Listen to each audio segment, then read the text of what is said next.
સુરતના મૈદરપુરા વિસ્તારમાં બુટલેગરનો આતંક, મહિલાને ટકોર કરવી ભારે પડી.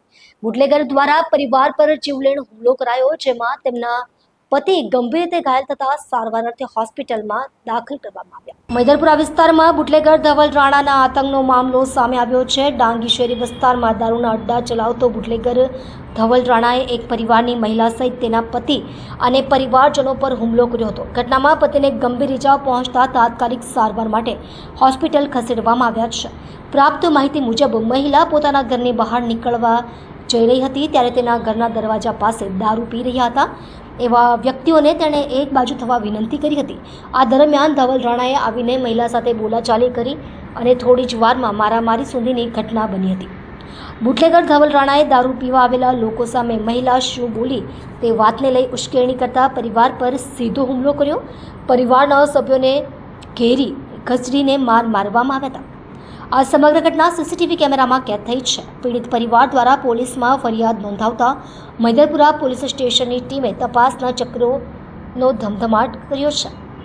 પોલીસ સીસીટીવી ફૂટેજના આધારે આગળની કાર્યવાહી હાથ ધરી છે અને આરોપીની ધરપકડના પ્રયાસો કરી રહી છે. હા ભાઈ, તમારી સાથે શું થયું હતું? મારી સાથે કંઈ થયું નથી. મારી સાથે આ ધવલ ગેંગના માણસોએ મારામારી કરી. મારા ઘર પર રીતે આવીને એ લોકો ઓટલા પર બધા પીતા હતા, ડ્રિંક્સ પીતા હતા. હું ના કીધું એના બારામાં મારી સાથે મારામારી કરી. અચ્છા, કોણ કોણ હતું એના સભ્યોમાં ધવલ રાણાના? સભ્યો બધા હતા ને હેમંત કરીને હતો, હેમંત માંજો. બરાબર છે. અત્યારે સાથે મારી સાથે મારામારી કરેલી. બીજું શું થયું હતું તમારી સાથે કઈ બોલાબાલીમાં? બોલાચાલીમાં કંઈ નહીં ગયેલો. એ માણસો એટલું કહેતા હતા કે મારું ડાંગી શેરીમાં કોઈ મારું બગાડી નહીં શક્યું. પોલીસવાળા તો મારું શું તોડી લે છે. એવું બોલવાવાળો કોણ, કયો સભ્ય હતો? એ ધવલ રાણાને એની હાથવાળો જ સભ્ય. એવું છે. વાંધો નહીં.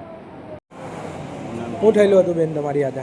કંઈ નહીં થયેલું હતું. આ ખાલી બોલાચાલી થઈ. અમારા ઓટલા પર બધા પેક મારવા બેસેલા ચાલીની અંદર બધા એના ધવલના માણસોને બધા પેક મારવા બેસેલા હતા અને અમે ખાલી બોલ્યા એમાં ઉછળીને મારા માર કરવા માંડી ને એના પણ બધા સાથીદારો બધા મળીને મારા માર કરી.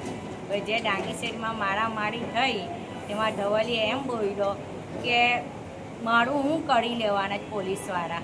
બરાબર. ડાંગી શેરીમાં જ કંઈ નથી થયું તો મારું હું ઉખાડવાના છે પોલીસવાળા. બરાબર છે. ને તમને મને કઈ પણ માર્યું છે? ધક્કો મારીને ફેંકી દીધી ને ફેટ મારી. બરાબર છે. મને પણ મુની ઉપર ફેટ મારી. બરાબર. નાખું મારું ડાચું ઊંચા ને મને ફેટ મારીને લાખી દીધી.